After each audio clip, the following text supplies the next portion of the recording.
तो आइए बच्चों, अब हम लोग अध्याय 3 की तरफ बढ़ते हैं। और यह जैसा कि आप स्क्रीन पर देख रहे हैं, दो चर वाले रैखिक समीकरण युग्म, इस अध्याय को हम लोग पूरा करेंगे। जैसा कि आपको स्क्रीन पर दिखाई दे रहा है, यह दो चर वाले रैखिक समीकरण की बात हो रही है। तो सबसे पहले हम लोग समझ लेते हैं कि दो चर का मतलब क्या हुआ। दो चर का मतलब जैसे कि x है, y है, ये सभी चर होते हैं।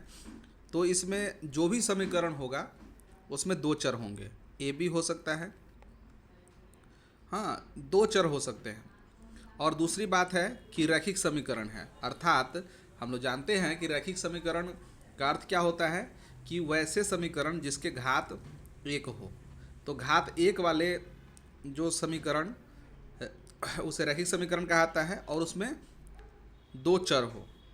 उदाहरण स्वरूप आप ऐसा देख सकते हैं, x प्लस वाई बराबर 7, ये जो है यह रैखिक समीकरण भी है और दो चर में भी है। आप बहुत सारे उदाहरण ले सकते हैं, ये देख सकते हैं, या और भी बहुत सारे हैं। ये सभी क्या है कि दो चर में भी है और रैखिक समीकरण भी है। तो आइए हम लोग इसे विस्तार पूर्वक देखते हैं। तो बच्चों, ये दो चर वाले रैखिक समीकरण युग्म है, इस अध्याय को हम लोगों ने चार भागों में बांटा है। सबसे पहला है परिचय, हम लोग परिचय देखेंगे। दूसरा है कि रैखिक समीकरण युग्म होगा, उसका ग्राफीय विधि से किस प्रकार हल होगा वो हम देखेंगे। इसके बाद है कि बीजगणितीय विधि से हम किस प्रकार हल करेंगे, और अंतिम में हम लोग सारांश देखेंगे। तो आइए सबसे पहले हम लोग परिचय देखते हैं, और परिचय के अंतर्गत क्या क्या है उसे भी हम लोग समझते हैं। तो बच्चों, परिचय में हम लोग क्या देखेंगे कि वास्तविक जीवन की स्थितियाँ, ये काफ़ी महत्वपूर्ण हिस्सा है इस वीडियो का, तो इसे देखेंगे। फिर उसके बाद है कि जो भी स्थितियाँ हैं उसे हम बीजगणितीय रूप में किस प्रकार से निरूपित करेंगे, ये भी काफ़ी इम्पोर्टेंट है। और जब बीजगणितीय रूप में अगर रूपांतरित हो गया तो इसका हम ग्राफीय विधि में किस प्रकार से निरूपण करेंगे। तो ये सभी परिचय के भाग है और हम लोग इसे बारी बारी से पढ़ते हैं। तो आइए सबसे पहले हम लोग देखते हैं वास्तविक जीवन की स्थितियाँ। एक स्थिति देख लीजिए कि वास्तविक जीवन की स्थितियों में हम लोग अपने पाठ्य पुस्तक से ही लेते हैं, एनसीईआरटी की पाठ्य पुस्तक, उससे ही लेते हैं। एक उदाहरण जो आप देख रहे हैं स्क्रीन पर, इसमें क्या दिया गया है कि अखिला है, एक लड़की अखिला, और ये जो मेले में गई और मेले में एक तो चरखी की सवारी की, ठीक है, एक चरखी की सवारी की, और दूसरा खेल होता है हुपला। ये जो है यह जो है खेलना चाहती है। तो चरखी की सवारी और हुपला, दो तरह के यह खेल खेलती है। और हुपला आप जानते भी होंगे, अपने गांव के मेले में आप जाइए, उसमें क्या होता है कि एक रिंग होता है, आपको 10 रुपये या 20 रुपये का रिंग आता है, दो चार करके दिया जाता है। और एक टेबल पर या चौकी पर उसमें कुछ सामान रखा आता है। जैसे हम लोग जब देखते थे बचपन में, तो उसमें बिस्किट होती थी और बहुत सारे खिलौने होते थे। उस रिंग में फंसाना होता था, और जो जो रिंग में आपका फंस गया वो जो है वो सामान आपका हो जाता था। तो इस प्रकार के खेल होते थे। तो यहाँ भी अखिला जो है वो भी गांव के मेले में गई और चरखी की सवारी और हुपला खेलना चाहती है। तो क्या है कि जितनी बार उसने हुपला खेला, उसके आधी बार वह चरखी की सवारी की, ठीक है। यदि प्रत्येक बार की सवारी के लिए उसे 3 रुपये का भुगतान करना पड़ा और हुपला खेलने के लिए 4 रुपये खर्च करना पड़ा, तो आप कैसे ज्ञात करेंगे कि उसने कितनी बार चरखे की सवारी की और कितनी बार हुपला खेला, जबकि इसके लिए उसने कुल 20 रुपये खर्च किए। तो सबसे पहले क्या है ना कि इन परिस्थितियों को आप समझिए कि आखिर इसमें क्या कहा जा रहा है। जब आप ये समझ लेंगे तो आपके लिए बीजगणितीय रूप में परिवर्तित करना आसान हो जाएगा। और मैं आपको बता दूं कि चूंकि दो चर वाला रैखिक समीकरण है, तो हर बार आपको उसमें क्या है कि दो चर में ही और दो स्थितियाँ दी गई होगी। दो स्थितियों के आधार पर ही हमें मान ज्ञात करना होता है। तो जैसे कि इसमें क्या देख रहे हैं कि एक बात यह दी गई है कि जितनी बार उसने हुपला खेला, हाँ, जितनी बार उसने हुपला खेला उसके आधी बार वह चरखे की सवारी की। अगर हुपला अगर 8 बार खेला, तो उसने चरखे की सवारी कितनी बार की? तो 4 बार की। ठीक है, तो ये है, एक बात यह दिया गया है। और दूसरी बात क्या है कि प्रत्येक बार की सवारी के लिए 3 रुपये और चरखे की और हुपला खेलने के लिए 4 रुपये जो है खर्च करने पड़ते, तो यह भी दिया गया है। तो यह ज्ञात करना है कि उसे कितनी बार उसने हुपला खेला और कितने बार चरखे की सवारी की, और इसमें कुल कितने पैसे खर्च हुए? तो 20 रुपये खर्च हुए। तो अभी देखते रहिए, जब मैं इसे बीजगणितीय रूप में हल करना प्रारंभ करूँगा तो वहाँ पर यह और ज़्यादा क्लियर हो जाएगा। तो आप इसे देखते रहें। एक दूसरा है, उदाहरण से ही है, आपके पाठ्य पुस्तक से ही है, कि चंपा जो है एक सेल में कुछ पैंट और स्कर्ट खरीदने गई। ठीक है, कुछ पैंट खरीदना है और कुछ स्कर्ट खरीदना है। जब उसकी सहेलियों ने पूछा कि प्रत्येक के लिए कितने नग खरीदे, नग का मतलब है कितनी संख्या खरीदी, तो उसने उत्तर दिया स्कर्ट की संख्या खरीदी गई पैंटों की संख्या के 2 गुनी से 2 कम है। मतलब अगर स्कर्ट की संख्या ज्ञात करनी हो, अगर पैंट की संख्या दी गई, जैसे पैंट की संख्या अगर 8 दी गई हो, मान लेते हैं कि पैंट की संख्या 8 है, तो स्कर्ट की संख्या क्या होगी? पैंट की संख्या अगर 8 है तो स्कर्ट की संख्या क्या हो गई? पैंट की संख्या 2 गुना, मतलब 8 में 2 गुना से 2 कम है। ठीक है, तो इस प्रकार से आपको यह एक संबंध दिया गया है। स्कर्ट की संख्या खरीदे गए पैंटों की संख्या के 4 गुनी से भी 4 कम है। तो दूसरी बात यह भी दी गई है। तो सहेलियों को यह जानने के लिए ज्ञात कीजिए कि चंपा ने कितने पैंट खरीदे और कितनी स्कर्ट खरीदे। सभी का हम लोग बीजगणितीय रूप में रूपांतरण जरूर करेंगे, आगे देखते रहिए। एक यह उदाहरण है कि कक्षा 10 के 10 विद्यार्थियों ने गणित की पहली प्रतियोगिता में भाग लिया। यदि लड़कियों की संख्या लड़कों की संख्या से 4 अधिक है तो प्रतियोगिता में भाग लिए लड़कों और लड़कियों की संख्या ज्ञात करना है। तो इसे आप समझ लें। तो क्या देख रहे हैं कि कुल विद्यार्थियों की संख्या 10 है, अर्थात लड़का की संख्या लड़कियों की संख्या दोनों मिलाकर 10 है। एक तो ये हो गया। और दूसरी बात क्या दिया गया है कि लड़कियों की संख्या जो है लड़कों की संख्या से 4 अधिक है। अगर लड़का की संख्या 5 हो तो लड़कियों की संख्या कितनी होगी? 9 होगी। तो ये बातें हैं। ठीक है, और भी बहुत सारी बातें हैं इसमें। जैसे देखिए कि 5 पेंसिल 7 कलम का मूल्य जो है 50 रुपया है, जबकि 7 पेंसिल 5 कलम का मूल्य कितना है? 46 रुपया है। तो पेंसिल का मूल्य और एक कलम का मूल्य जो है ज्ञात करना है। ये सभी आए दिन आपको इस तरह की समस्याएं देखने को मिलती है व्यवहारिक जीवन में। ठीक है, तो व्यवहारिक जीवन में अगर आप गणित को देख पा रहे हैं, अर्थात आपकी गणित अच्छी है, और चूँकि गणित का इस्तेमाल अगर व्यवहारिक जीवन में कर पा रहे हैं तो इसका अर्थ ये है कि आपने गणित अच्छे ढंग से सीखी है और आप इसे और आगे तक लेके जा सकते हैं। ठीक है, ये देखिए उदाहरण, एक आयताकार बाग है जिसकी लंबाई चौड़ाई से 4 कम है, उसका अर्ध परिमाप कितना है? 36 मीटर है। तो बाग की विमाएँ ज्ञात करें। विमाएँ का मतलब लंबाई और चौड़ाई ज्ञात करना है। ठीक है, इसे हम लोग जरूर ज्ञात करेंगे, आगे देखते चले जाइए, हम लोग ज्ञात करेंगे। इसके बाद है एक ये भी उदाहरण है, आपको पाठ्य पुस्तक में ज़रूर मिलेंगी ये वाले। इसमें क्या है कि आफताब अपनी पुत्री से कहता है कि 7 वर्ष पहले मैं तुमसे 7 गुनी आयु का था और अब से 3 वर्ष के बाद मैं तुमसे केवल 3 गुनी आयु का रह जाऊंगा। बताया जा रहा है क्या यह मनोरंजक है कि नहीं है? इस स्थितियों को बीजगणितीय एवं ग्राफीय रूपों में व्यक्त करना है।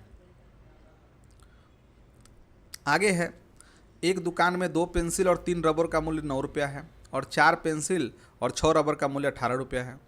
तो प्रत्येक पेंसिल और प्रत्येक रबर का मूल्य आपको ज्ञात करना है। तो ये सभी काफ़ी आसान तो है ही, साथ में ये सब उदाहरण दे करके आपको यह बताने की कोशिश की जा रही है कि गणित आपके आसपास आपके इर्द गिर्द बिखरी पड़ी है, आप उसे समेटें और जितना भी ज्ञान अर्जन किया है जितना भी ज्ञान अर्जन किया है गणित के लिए, वह व्यवहारिक जीवन में इसका उपयोग करें। ठीक है, और यह चैप्टर अभी तक आपने 2 चैप्टर पढ़ा, इस चैप्टर में सबसे अधिक व्यवहारिक बीजगणित का सबसे ज़्यादा व्यवहारिक उपयोग इसी चैप्टर में है। ठीक है, तो इसे आप बाहरी जीवन से भी जोड़ने का प्रयास करें। इस तरह की परिस्थितियाँ ज़रूर आपके आसपास में आती होंगी, उस पर ज़रूर गौर करें। और ये सारे उदाहरण हैं जो जब बीजगणितीय रूप में इसका हम परिवर्तन करेंगे तो आप देखेंगे ही, दो संख्याओं का अंतर 26 है, एक संख्या दूसरी संख्या के 3 गुनी है, तो उसे ज्ञात कीजिए। ये समपूरक कोण वाले प्रश्न है। ये क्रिकेट टीम के कोच है, 7 बल्ले 6 गेंद 3800 में खरीदी, बाद में उसने 3 बल्ले तथा 5 गेंद 1750 में खरीदी, तो बल्ले का और गेंद का मूल्य ज्ञात करना है। तो ये इस तरह के प्रश्न, जैसे ये उम्र वाले सवाल हैं, हाँ, ये भिन्न वाले सवाल है, ये टैक्सी वाले सवाल जिसमें कि एक नियत भाड़ा होता है और एक प्रति किलोमीटर भाड़ा होता है। तो ये सभी प्रश्न का हम लोग बीजगणितीय रूपांतरण जरूर करेंगे। आगे देखिए, और भी बहुत सारे उदाहरण है कि दो व्यक्तियों की आमदनी का अनुपात 9:7 है, खर्चों का अनुपात 4:3 है, तो प्रत्येक व्यक्ति प्रति महीना 2000 बचा लेता है, तो उसकी मासिक आमदनी जो है ज्ञात करना है। तो ये सब आप केवल अभी समझिए कि इस तरह के व्यवहारिक जीवन में आप ये सभी चीज़ें देखते हैं या नहीं देखते हैं। ये देखिए, जैसे 2 अंकों वाली संख्या, 2 अंकों वाली संख्या का मतलब क्या होता है, जिसमें इकाई का अंक हो, दहाई का अंक है, 10 से प्रारंभ होता है और 99 तक जो है ये 2 अंकों की संख्या होती है। तो इसकी खास बात क्या है कि इसमें इकाई का अंक होता है और दहाई का अंक होता है। जैसे मैं आपसे पूछूं कि 12 2 अंकों की संख्या है, इसमें इकाई का अंक क्या है, तो इकाई का अंक 2 है, हाँ, इकाई का अंक है, और दहाई का अंक क्या है, 1 है, ये दहाई का अंक है। ये तो सब प्रारंभिक कक्षा में भी आपने पढ़ा होगा, ये सब बताने की बात नहीं है। हाँ, और देखिए ये सभी उदाहरण, तो ये सभी वास्तविक जीवन की स्थितियां हैं जो आपको इसका बीजगणितीय पहले रूपांतरण करना है, फिर उसे हल भी करना है। देखिए इसमें जितनी प्रश्न हैं, जितने भी प्रश्न आपको दिए गए हैं, उन सभी प्रश्नों का जवाब अगर आप किसी ऐसे व्यक्ति से पूछे, गांव के किसी व्यक्ति से पूछे, तो वो भी अगर थोड़ा सा कैलकुलेशन करके अपना जो अपने सामान्य स्तर का कैलकुलेशन है वो भी करके ज्ञात कर लेंगे। लेकिन अगर ज़रा सोचे कि इसी का अगर बृहत रूप हो जाए, अगर वो आपको हल करना पड़े तो उनके लिए समस्या हो जाएगी। लेकिन अगर आप कॉन्सेप्ट रखे हैं, आपने गणित सीखी है, तो उसकी सहायता से आप बड़े से बड़े उदाहरण को आप सॉल्व कर सकते हैं। तो मेरा प्रयास यही है, इन्हीं चीज़ों को आपको समझाऊं ताकि गणित का आप व्यावहारिक जीवन में उपयोग कर सकें। अब आइए, अब हमने जिन भी प्रश्न पर बात किया था उन सभी प्रश्नों का बीजगणितीय निरूपण करते हैं। ठीक है, तो बीजगणितीय निरूपण करने के लिए क्या है कि सबसे पहले ये ज़रूरी होता है कि हम माने किसको, क्या माने, ये सबसे बड़ा चैलेंज है। तो क्या माने, तो आप प्रश्न में ही आपका उत्तर छिपा होता है। तो मानने के लिए जो ज्ञात करना है, जो ज्ञात करना है ना, जो ज्ञात करना है उसी को हम लोग क्या करते हैं, मानते हैं। अब बताइए क्या मानना है, तो हम ये देखेंगे क्या निकालना है। तो क्या निकालना है, कैसे ज्ञात करेगी कि उसने कितनी बार चरखे की सवारी की और कितनी बार हुपला खेला, यही मान लेते हैं। अभी ये जो बात है वो सभी प्रश्नों के लिए वही है कि जितनी जो भी हमको मान ज्ञात करना है उससे ही हम मान लेते हैं। जैसे यहाँ पर क्या मानेंगे कि क्या मानेंगे, माना कि चरखे की सवारी की उसने, चरखी की सवारी की संख्या, कितनी बार चरखे की सवारी की, तो 1 से मान लेते हैं। और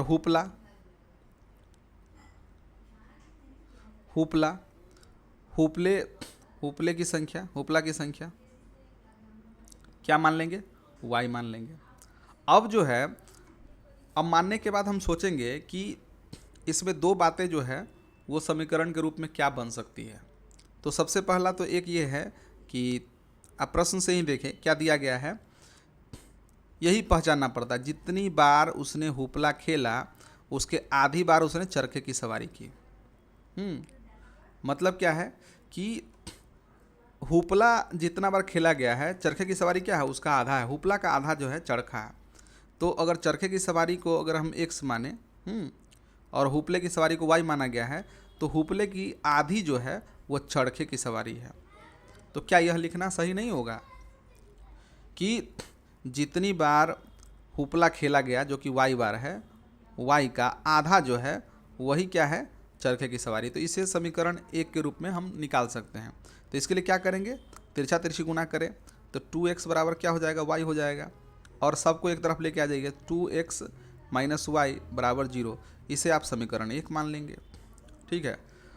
और अब दूसरी बात क्या है, उससे क्या बोला गया है कि प्रत्येक बार की सवारी के लिए 3 रुपये, उसने चरखे की सवारी के लिए 3 रुपये दिया और हुपला खेलने के लिए 4 रुपये दिया है। तो एक और जो है, मैंने जैसे बताया कि इन सभी प्रश्नों में 2 स्थितियां होंगी और दोनों स्थितियों से आपको निकालना होगा 2 समीकरण। एक तो ये है, दूसरा क्या है कि 3 रुपये है क्या करने के लिए, प्रत्येक सवारी के लिए। आप बताइए सवारी की संख्या कितना है, हाँ सवारी की संख्या अगर 1 है और एक बार में कितना रुपया लगता है, 3 रुपया, तो 1 बार में कितना, 3 से गुना हो जाएगा। प्लस उसी प्रकार से हुपला खेलने के लिए एक बार में 4 रुपये देने पड़ते हैं, तो कितना बार खेला गया है, तो हुपला y बार खेला गया, तो y से गुना कर देंगे और क्या होगा, y गुने 4। और ये सभी मिला के कितना रुपया टोटल खर्चा करना पड़ा, 20 रुपये। तो इसे आप देखें 3x प्लस 4y बराबर 20। तो एक समीकरण यह हो गया, दूसरा समीकरण। तो इस प्रकार से हमने इसे बीजगणितीय रूप में परिवर्तित कर लिया। यही आपको समझना है। ठीक है, अगले प्रश्न पर हम चलते हैं। इसमें क्या कहा जा रहा है कि चंपा एक सेल में गई और कुछ पैंट खरीदी, कुछ स्कर्ट खरीदी। ठीक है, और उसकी सहेली ने पूछा कि कितने नग खरीदे हैं, तो उसने क्या उत्तर दिया है कि स्कर्ट की संख्या खरीदी गई पैंटों की संख्या से दुगुनी से 2 कम है। तो निकालना क्या है, कितनी पैंट और कितने स्कर्ट खरीदे, तो यही मान लेंगे। माना कि पैंट की संख्या बराबर x और स्कर्ट की संख्या y। अब ये मान लिया, और क्या दिया है, 2 बातें आपको समझनी है। तो 2 बातों में एक बात तो यह दिया है कि स्कर्ट की संख्या खरीदी गए पैंटों की संख्या के दुगुनी से 2 कम है। अब स्कर्ट की संख्या क्या है, y, तो y बराबर क्या है, पैंटों की संख्या के दुगुनी। पैंट की संख्या क्या है, x है, तो उसका दुगुना क्या हो जाएगा, 2x हो जाएगा। 2x, हाँ दुगुनी से कितनी कम है, 2 कम है, दुगुनी से 2 कम है। तो इसे आप क्या करेंगे, समीकरण के जो मानक रूप है उसमें हम लिखेंगे। मानक रूप आप समझ लें कि किसी भी समीकरण के मानक रूप होते हैं वो ax plus by plus c बराबर 0, ये होते हैं मानक रूप। अगर रैखिक समीकरण का मानक रूप कहा जाए, 2 चर वाले रैखिक समीकरण का मानक रूप, तो ये होगा ax plus by plus c, मतलब दाईं तरफ 0 करना है। तो क्या करेंगे, इस y को उस तरफ लेके जाएंगे, तो इधर 0 बच जाएगा, उधर क्या होगा 2x, हाँ y इधर प्लस में है तो उधर जाएगा तो माइनस में, -2 तो पहले से है। अब क्या करना है, इसे अच्छे ढंग से लिख ले, जो दाईं तरफ है उसे बाईं तरफ भी तो लिख सकते हैं। तो क्या होगा 2x माइनस वाई माइनस 2 बराबर में क्या है 0। ये आपका एक समीकरण हो गया। और इसी की सहायता से आप दूसरा समीकरण भी ज्ञात कर सकते हैं। क्या कहा जा रहा है कि स्कर्ट की संख्या खरीदी गए पैंटों की संख्या के 4 गुनी से 4 कम है। तो इसी चीज़ को आगे बढ़ाइए। क्या कहा जा रहा है कि पैंटों की संख्या, स्कर्ट की संख्या पैंटों की संख्या के 4 गुनी से 4 कम है। तो यही चीज़ 2 गुना से 2 कम था, यहाँ 4 गुना से 4 कम है। तो क्या होगा कि y जो है वह 4 गुना मतलब 4x माइनस 4। और इसी तरह जो है आप जब बनाएंगे तो क्या होगा 4x माइनस वाई माइनस 4 बराबर 0। तो ये समीकरण 2 हो जाएगा। इस प्रकार यह बीजगणितीय रूप में इसका निरूपण हो गया। ठीक है, आगे बढ़ते हैं। अब क्या है कि जैसा कि मैंने पहले ही कहा कि जो चीज़ें आपको ज्ञात करनी है उसे ही आप मान लें। बच्चों के लिए सबसे ज़्यादा चैलेंजिंग अगर इस चैप्टर में होता है तो यही होता है। भाषा से संबंधित जो प्रश्न है वो बच्चों के लिए काफ़ी चैलेंजिंग होता है। मैंने देखा है कि उसमें काफ़ी स्ट्रगल करते हैं। बड़े से बड़े अगर कैलकुलेशन अगर ज्ञात करनी हो तो वो किसी न किसी विधि से ज्ञात जरूर कर लेंगे, विलोपन हो, प्रतिस्थापन विधि हो। अब हम लोग जिस समय पढ़ा करते थे उस समय प्रगुणन विधि भी काफ़ी प्रचलन में था, तो वो भी लोग बनाते थे, लेकिन वो थोड़ा सा जटिल भी है। तो अब तो आपके पाठ्य पुस्तक में भी 2 ही विधि दी गई है और इसमें परिचय मात्र है, तो मैं तो खैर पढ़ाऊँगा ही ब्रजगुणन विधि, लेकिन आप देखें तो वो कैलकुलेशन आसान होता है। लेकिन क्या है, थोड़ा सा कठिन हो जाता है भाषा को समझना और उसे बीजगणितीय रूप में परिवर्तित करना। और जब बीजगणितीय रूप में परिवर्तित हो गया तो उसका मान निकालना कोई बहुत बड़ी बात नहीं है। ठीक है बच्चों, तो आप सबसे पहले ये जो इम्पोर्टेंट चीज़ है वो आप देखें। क्या दिया गया है कि 10 विद्यार्थी है, 10 विद्यार्थी है, और लड़कियों की संख्या क्या है, लड़कों की संख्या है 4 अधिक। यही 2 तो समीकरण है। ठीक है, आप क्या करेंगे, क्या मानेंगे, तो अभी दिया गया है लड़कों की संख्या माना कि लड़कों की संख्या, देखिए ए बी भी मान सकते हैं, कोई बड़ी बात नहीं है। लड़कों की संख्या कितनी मानेंगे, बराबर x। लड़कियों की संख्या क्या मानेंगे, y मानेंगे। तो इसमें 2 समीकरण इसमें स्पष्ट है। एक तो 10 विद्यार्थी है, 10 विद्यार्थी का मतलब क्या हुआ कि x प्लस वाई, यानी लड़कों की संख्या प्लस लड़कियों की संख्या दोनों मिलाकर 10 है। तो एक तो ये हो गया x प्लस वाई बराबर 10। इसे मानक रूप में लिख देंगे, जैसे कि मैंने बताया था कि मानक रूप 2 चरवारैखिक समीकरण का क्या होता है, ax plus B Y plus C बराबर 0। ये आपको बाद में परिवर्तित करना पड़ेगा, ये काफ़ी इंपॉर्टेंट है, इसे आप समझ लें। तो इसे क्या करेंगे, x प्लस वाई माइनस 10 बराबर 0। ये आपका एक समीकरण हुआ। और दूसरा क्या लिखा गया है कि लड़कियों की संख्या क्या है, y। लड़कियों की संख्या जो है, लड़कों की संख्या है 4 अधिक है, तो मतलब x से कितना ज़्यादा है, 4 अधिक है। कई बार बच्चे उल्टा भी समझ लेते हैं, ऐसा नहीं बोला देखिए जो कथन बोला जा रहा है उस पर आप बस ध्यान देना है, बाकी से मतलब नहीं होना चाहिए। लड़कियों की संख्या लड़कों की संख्या से ना 4 अधिक है, वही चीज़ है।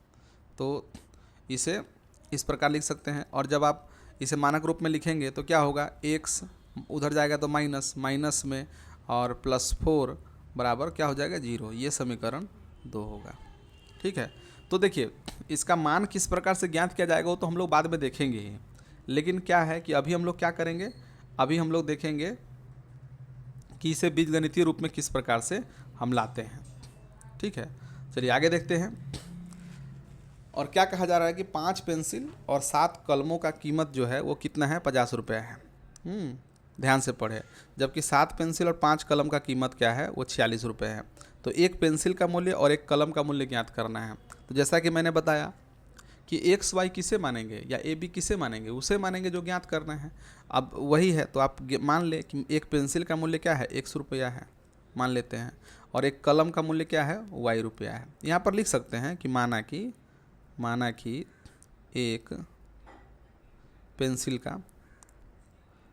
पेंसिल का मूल्य बराबर 100 रुपया और एक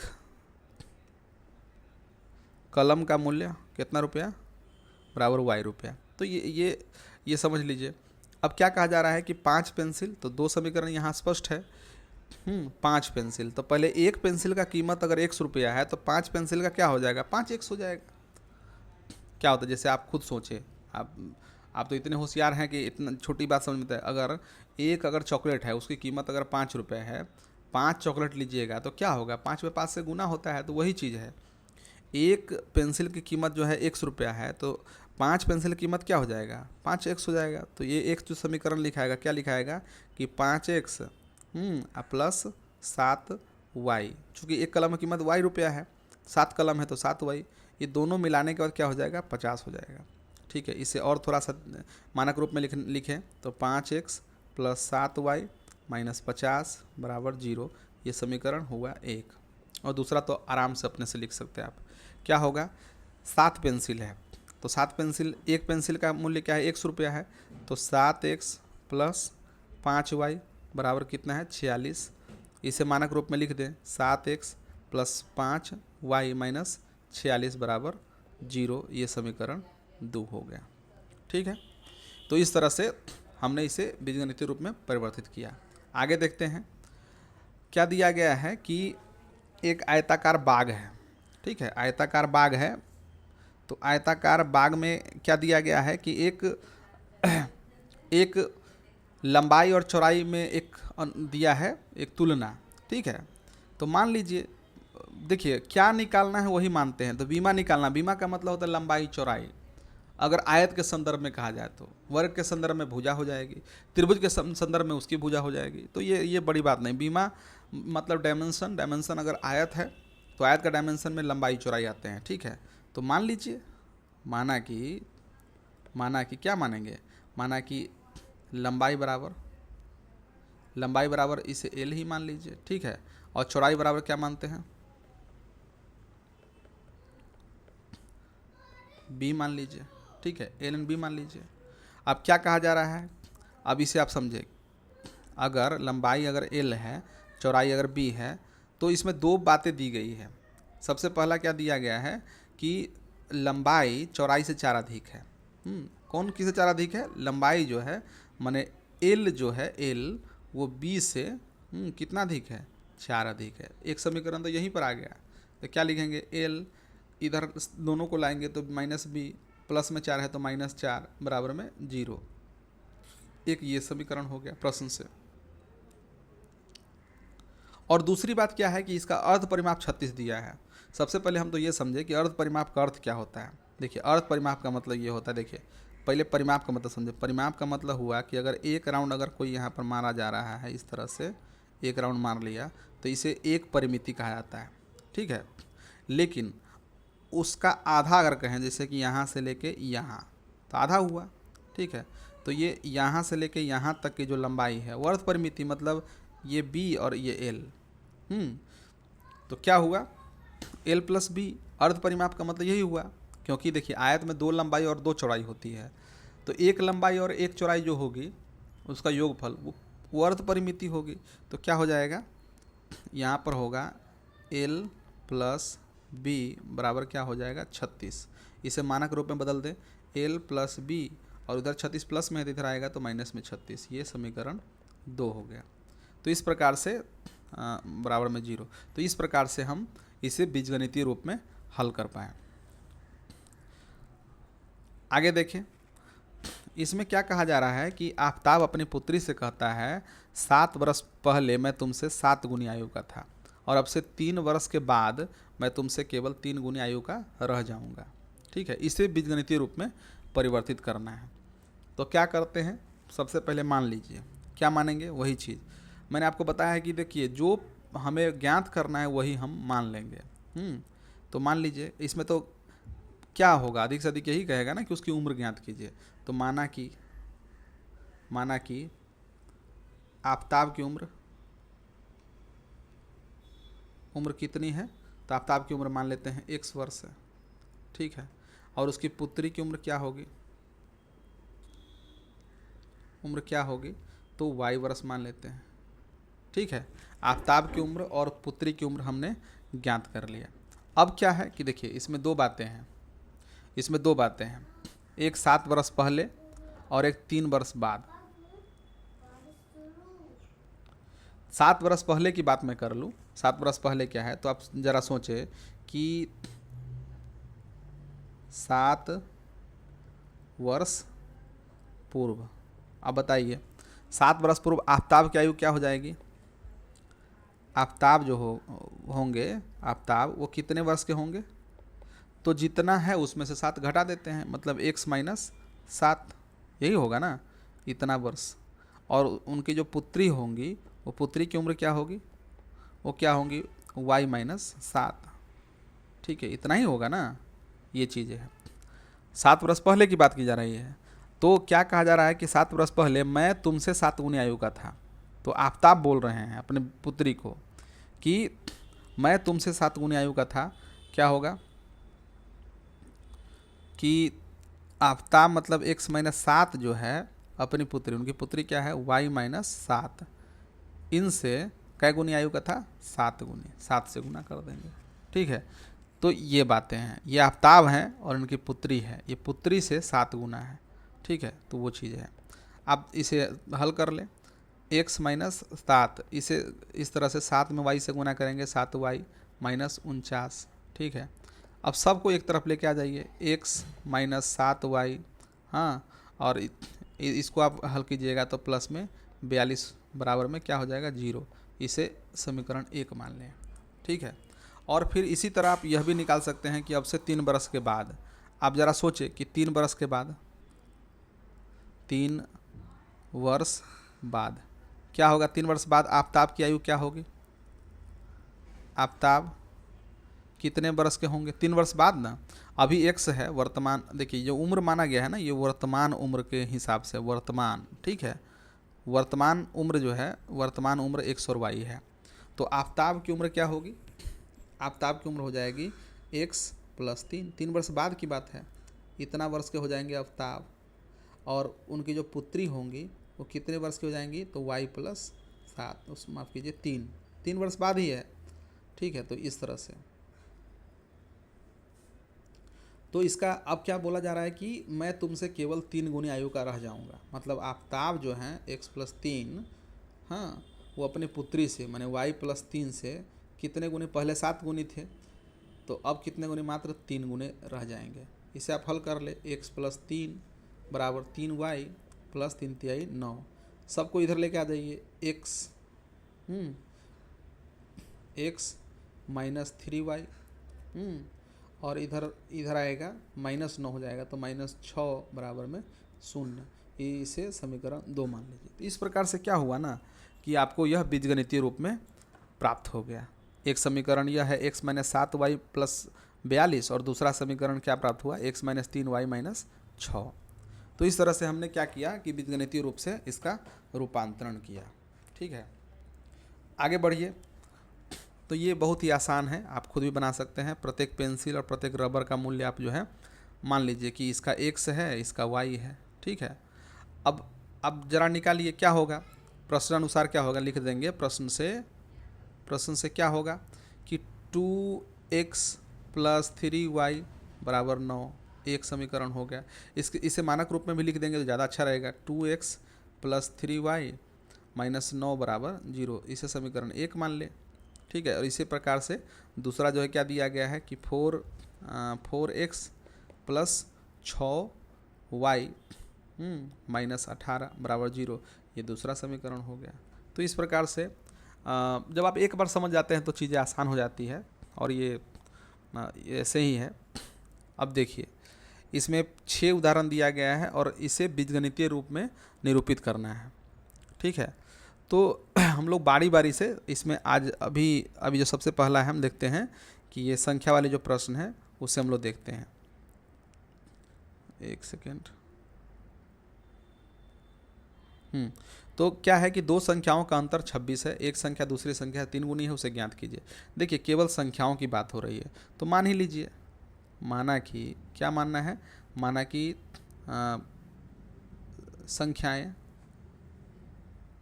माना कि क्या मानेंगे, संख्याएं x एवं y है।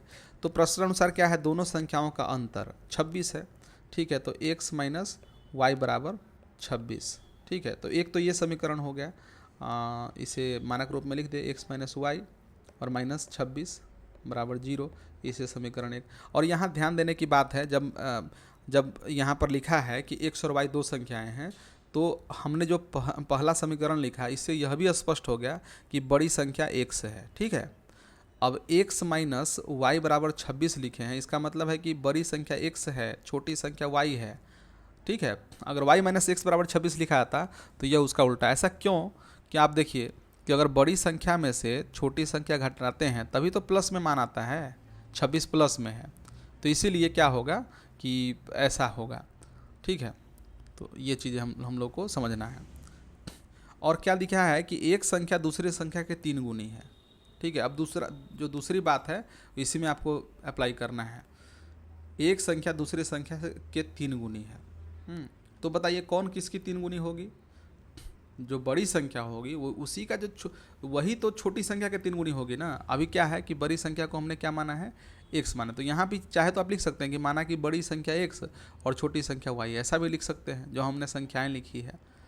अगर ऐसा नहीं भी लिखा है तो जब हमने पहला समीकरण लिख दिया तो अंडरस्टूड है कि इसमें बड़ी संख्या क्या होगी, x होगी, छोटी संख्या y होगी। तो इस प्रकार से हम देखेंगे तो क्या है, एक संख्या दूसरी संख्या 3 गुनी होगी, मतलब बड़ी संख्या ही तो होगी ना जो छोटी संख्या के 3 गुनी होगी। ऐसा तो नहीं होगा कि छोटी संख्या बड़ी संख्या के 3 गुनी होगी। तो ये आपको समझना है। तो x बराबर क्या हो जाएगा, x बराबर छोटी संख्या कौन सी है, y है, तो 3 गुनी है, तो 3y हो जाएगा, 3y। इसे आप मानक रूप में लिखे तो x प्लस में उधर है तो -3y, उधर कुछ नहीं बचेगा, बराबर में 0। ये समीकरण 2 हो गया। तो इस प्रकार से हमने क्या है कि इसे बीजगणितीय रूप में परिवर्तित किया। अब हल करना है तो हल करना तो बहुत ही आसान है। जब हम प्रश्नावली में जब हम जाएंगे तो इसे ज़रूर हम लोग देखेंगे, आपके सामने इसी चीज़ों को हल करने वाले हैं। ठीक है, तो आप चिंता मत कीजिएगा। अभी फ़िलहाल हम लोग आपको केवल बीजगणितीय रूप में रूपांतरित करना सिखा रहा हूँ। जब एक बार यह सीख जाइएगा तो चीज़ें आपके लिए बहुत ही आसान हो जाएंगी। चलिए आगे बढ़ते हैं। अब हम दूसरे प्रश्न की तरफ आते हैं। दूसरा प्रश्न क्या है कि दो समपूरक कोणों में से बड़ा कोण छोटे कोण से 18 डिग्री अधिक है, उन्हें ज्ञात कीजिए। तो कोण तो मानना पड़ेगा, और बड़ा कोण छोटा कोण तो पहले आप मान ही लीजिए। जैसे पिछले प्रश्न में हमने नहीं माना था, हमने केवल संख्याएं लिखी थी, इसमें मान ही लीजिए। माना कि बड़ा कोण x, हाँ x डिग्री, और छोटा कोण कितना माने, y डिग्री। ठीक है, ये ऐसा मान लिया। अब क्या है कि इसमें दिया है कि बड़ा कोण छोटे कोण से 18 डिग्री ज़्यादा है। बड़ा कोण कौन सा है, x जो है छोटे कोण से, तो y से कितना ज़्यादा है, y से 18 ज़्यादा है। ठीक है, y से 18 ज़्यादा है। तो एक तो यही समीकरण बन गया। इसे हम मानक रूप में लिखेंगे x माइनस वाई माइनस 18 बराबर 0। बच्चों, जो बार बार मैं आपको मानक रूप में लिखना है, जो मैं आपको बता रहा हूँ, ये चीज़ें आपके काम आएंगी, इसलिए आप ज़रूर ध्यान रखें। अगर समझ में नहीं आता है कि क्या है कि किस तरह से हम इसे लिख रहे हैं, तो आप जो है सरल समीकरण जो होता है उसके जो बेसिक रूल होते हैं वो आप अपन समझ लें। कुछ नहीं है, जो जैसे बाईं तरफ क्या है कि अगर प्लस में है तो दाईं तरफ माइनस में हो जाएगा, इधर गुना में है एक तरफ तो दूसरे तरफ जाने पर भाग में हो जाता है। ये सब छोटी छोटी बातें हैं जो आपको ध्यान रखनी ही पड़ेंगी। ठीक है, और क्यों रखा जा रहा है इस मानक रूप में, इसे क्यों बदला जा रहा है, जब मैं आपको हल करना सिखाऊंगा उसमें आपको समझ में आएंगे। ठीक है, तो चलिए इस सवाल में तो अब तो आप बोलिएगा कि इसमें तो एक ही समीकरण दिया गया है कि दो समपूरक कोणों में बड़ा कोण छोटे कोण से 18 डिग्री ज़्यादा है, तो ये आप लिख दिए समीकरण एक। और दूसरा समीकरण कहाँ है बच्चों, दूसरा समीकरण तो अंडरस्टूड है इसमें पहले से कि दोनों कोण क्या है, एक दूसरे का संपूरक है। और संपूरक कोण क्या जानते हैं, संपूरक कोण का मतलब क्या होता है, जब दो कोणों को जोड़ने पर 180 डिग्री होता है तो इसे हम लोग संपूरक कोण कहते हैं। ठीक है, तो x और y क्या होंगे, x प्लस वाई बराबर 180 होगा। तो इसे मानक रूप में फिर से लिखे, x प्लस वाई माइनस 180 बराबर 0। इसे समीकरण 2 मान लिया। तो इस प्रकार से यह बीजगणितीय रूप में परिवर्तित हो गया। ठीक है बच्चों, आगे बढ़ते हैं। अभी क्या है कि हम लोग तीसरे प्रश्न पर जाते हैं, और यह काफ़ी आसान है। इसमें हम लोग क्या है कि माना कि एक बल्ले का मूल्य क्या है, 100 रुपये, ये लिख लिए। और एक गेंद का मूल्य क्या है, y रुपये, जैसा मान लिए। अब प्रश्न से लिखना बहुत ही आसान है। इस प्रश्न को मैं नहीं बताता फिर भी कोई बात नहीं था, आप आराम से लिख सकते। इसे लिखे 7 बल्ले, मतलब एक का मूल्य है 100 रुपया, था 7 का मूल्य क्या होगा, 7x हो जाएगा। 7x प्लस 6y बराबर 3800। तो क्या होगा, 7x प्लस 6y माइनस 3800, उधर प्लस में तो इधर माइनस में, बराबर 0। ये समीकरण 1 हो गया। और दूसरा क्या होगा कि उसने 3 बल्ले और 5 गेंदे जो है 1750 में खरीदी। तो उसी तरह से आप लिख दीजिए, तो क्या होगा, एवं 3 बल्ले, मतलब एक का मूल्य 100 रुपया है, तो 3 बल्ले का मूल्य 3x प्लस 5 गेंद का मूल्य क्या होगा, 5y बराबर में क्या होगा, 1750 होगा। इसे आप हल करें, 3x प्लस 5y माइनस 1750 बराबर में 0। इसे समीकरण 2 माने। ये तो बहुत आसान है। ठीक है, और आशा है कि आपको ये समझ में आया भी होगा। तो हम लोग आगे बढ़ते हैं। देखिए बच्चों, ये चौथा प्रश्न है, वो काफ़ी अच्छा प्रश्न है। क्या लिखा है कि एक नगर में टैक्सी के भाड़े में एक नियत भाड़े के अलावा चली गई दूरी पर भाड़ा सम्मिलित किया गया है। इसे समझने की ज़रूरत है, क्योंकि देखिए जब आप व्यवहारिक जीवन की घटनाएं आप समझते हैं तभी आप उसे बीजगणितीय रूप में परिवर्तित करना हो, उसका हल ज्ञात करना हो, आप कर पाएंगे। लेकिन जब आप समझते ही नहीं है कि टैक्सी क्या है और एक नियत भाड़ा क्या होता है, अतिरिक्त चली गई दूरी क्या होती है, हाँ तब आपको समस्या होगी। देखिए जैसे अगर कोई भी आदमी, जैसे आप शहर में जाइएगा तो क्या होता है ना शहर में कि अगर आप ऑटो में बैठिएगा तो ऑटो में एक एक भाड़ा होगा केवल बैठने का, ठीक है। अगर उसमें बैठ गए तो आपको पैसे देने पड़ेंगे, ठीक है। आप कितने किलोमीटर चले वो बात की बात है, पहले बैठने का एक भाड़ा होगा और दूसरा भाड़ा क्या होगा तो प्रति किलोमीटर। अब 1 किलोमीटर गए, जैसे मान लेते हैं बैठने का भाड़ा अगर 10 रुपया है, ठीक है, और प्रति किलोमीटर भाड़ा जो है माफ़ कीजिए, हाँ प्रति किलोमीटर भाड़ा जो है अगर आपको 2 रुपये प्रति किलोमीटर है, हाँ आप सोचिए कि ज़रा सोचिए अगर 5 किलोमीटर गए, 5 किलोमीटर तो कितना रुपया देना पड़ेगा। तो बैठने का तो ठीक है 10 रुपया तो बैठने का देना ही पड़ेगा, और 1 किलोमीटर का 2 रुपया है तो 5 किलोमीटर का जाइएगा तो 5 दूना कितना होगा 10 रुपया, तो कुल मिला के कितना रुपया देना पड़ेगा भाड़ा 20 रुपया। तो ये चीज़ें हैं, ठीक है, यही आपको समझना है। तो यहाँ भी कुछ ऐसा ही है कि क्या करेंगे हम लोग, इस चीज़ को पहले हम लोग देखते हैं। इसमें दिया है कि एक नगर में टैक्सी के भाड़े में एक नियत भाड़ा के अतिरिक्त चली गई दूरी पर भाड़ा जो है शामिल है। अब बताइए, तो हम पहले मान ही लेते हैं ना, क्या मानते हैं कि एक नियत भाड़ा जो है वो मान लेते हैं। माना कि नियत किराया या नियत भाड़ा जो भी है, किराया या भाड़ा बराबर 100 रुपया, और प्रति किलोमीटर क्या है, प्रति किलोमीटर भाड़ा हमको पता नहीं है, इसको हम क्या मान लेते हैं वाई रुपया, मतलब 1 किलोमीटर जाएगा तो वाई रुपया देना पड़ेगा।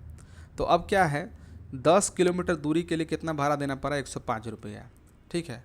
तो प्रश्न से क्या लिखा जाएगा, प्रश्न से कितना किलोमीटर गया है 10 किलोमीटर, तो पहले तो क्या है टैक्सी में बैठ गया तो बैठने का तो 100 रुपया तो देना ही पड़ेगा, ठीक है। प्लस अब क्या है कि प्रति किलोमीटर भाड़ा बोल रहा है, प्रति किलोमीटर भाड़ा मतलब 1 किलोमीटर का वाई रुपया है, तो कितना किलोमीटर गया है 10 किलोमीटर, तो क्या होगा 10 वाई, 1 किलोमीटर का वाई रुपया, 10 किलोमीटर का 10 वाई रुपया, ये दोनों जोड़ के कितना रुपया है 105 रुपया है। एगो समीकरण हो गया इससे, तो x प्लस 10 वाई माइनस 105 बराबर में 0, ये समीकरण आपका 1 हुआ।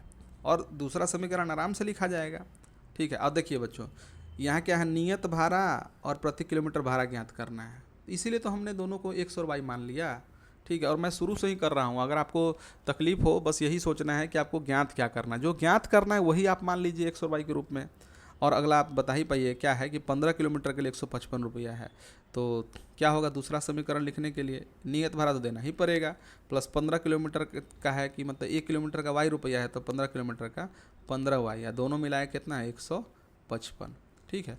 आप हल करें तो x प्लस 15 वाई माइनस 155 बराबर कितना हो जाएगा 0, ये समीकरण 2 प्राप्त हो गया। तो इस प्रकार से हमने इसे बीजगणितीय रूप में परिवर्तित कर दिया, ठीक है। अब आगे बढ़ते हैं और 5वें प्रश्न पर चलते हैं। 5वां प्रश्न क्या है कि यदि किसी भिन्न के अंश और हर दोनों में 2 जोड़ देना है तो भिन्न 9/11 हो जाती है, यदि अंश और हर दोनों में 3 जोड़ देने से 5/6 हो जाती है, तो भिन्न ज्ञात करना है। तो देखिए बच्चों, भिन्न में क्या होता है अंश और हर होता है, और जब अंश और हर प्राप्त हो जाएगा तो भिन्न भी प्राप्त हो जाएगा, तो वही तो निकालना है। मतलब कि माना कि भिन्न बराबर क्या, भिन्न बराबर x/y, अर्थात अंश बराबर x और हर बराबर y, यही बात ना हुआ। तो ये चीज़ें हैं। तो एक प्रश्न से क्या लिखा जाएगा, प्रश्न से क्या लिखा जाएगा कि किसी भिन्न के अंश और हर दोनों में 2 जोड़ना है, ठीक है। जैसे पहले भिन्न के अंश में माने x प्लस 2 और हर में भी 2 जोड़ना है, जोड़ने से क्या होता है यह 9/11 हो जाती है, ये चीज़ें हैं। आप तिरछा तिरछी गुना करें तो 11x 11 से गुना हो जाएगा इसमें, इससे गुना होगा इसमें, तो गुना करें 11x 11x प्लस 11 दूना 22, बराबर में क्या होगा 9y प्लस 9 दूना 18। सबको एक तरफ लेके आ जाइए सीधा सीधा, 11x माइनस 9y आप प्लस 22 है और इधर आएगा तो माइनस 18 हो जाएगा, बराबर 0 है। तो क्या लिखेंगे 11x माइनस 9y, हाँ, और प्लस 4 बराबर में 0। समीकरण 1 हो गया। ठीक है, इसमें कोई दिक्कत नहीं है ना। तो ये वो समीकरण हुआ। दूसरा समीकरण आप ऑटोमेटिक निकाल सकते हैं। क्या लिखा है कि अंश और हर दोनों में 3 जोड़ दिया जाए। तो क्या करेंगे, एक प्रश्न, एक तो ये हो गया एक समीकरण। समीकरण दूसरा में है कि क्या है, दोनों में क्या जोड़ना है, 3 जोड़ दिया जाए। तो मतलब x प्लस 3 अब बटा y प्लस 3, 3 जोड़ देने पर क्या होता है, 5/6 हो जाता है। तिरछा तिरछी गुना करें, सब कुछ वही रहेगा। 6x प्लस 6 18 बराबर 5y प्लस 5 तिहाई 15। तो क्या होगा 6x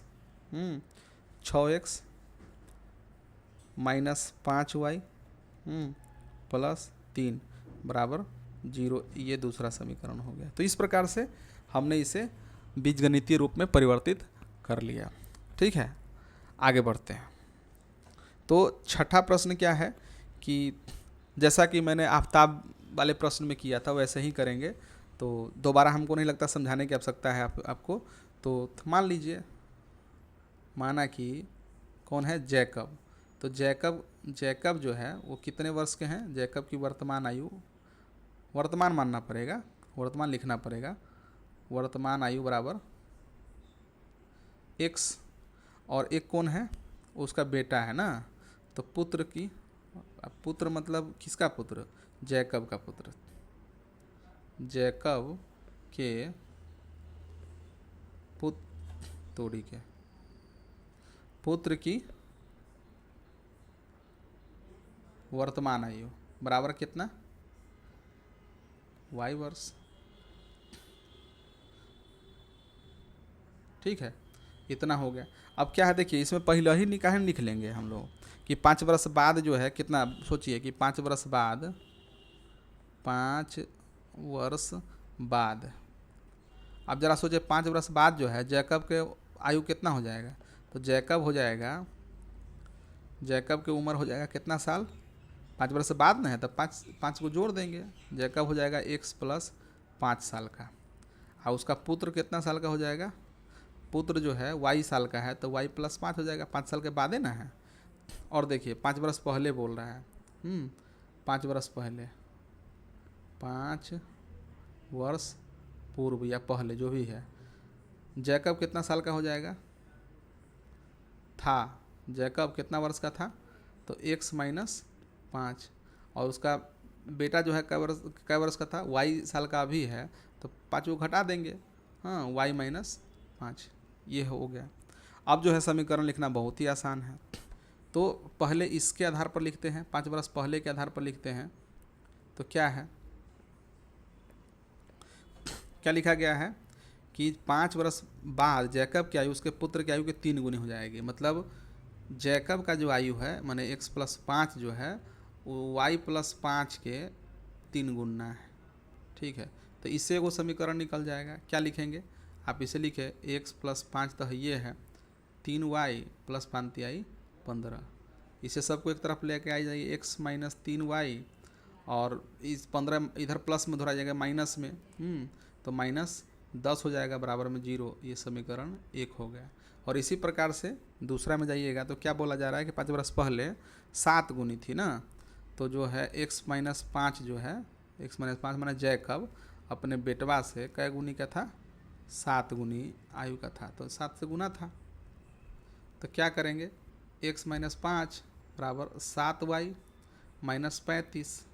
अब सबको एक तरफ लेके आ जाइएगा, x माइनस 7y प्लस 30 हो जाएगा, बराबर में 0। ये समीकरण 2 हो गया। तो इस प्रकार से हमने क्या किया, बीजगणितीय रूप में इसे परिवर्तित कर दिया।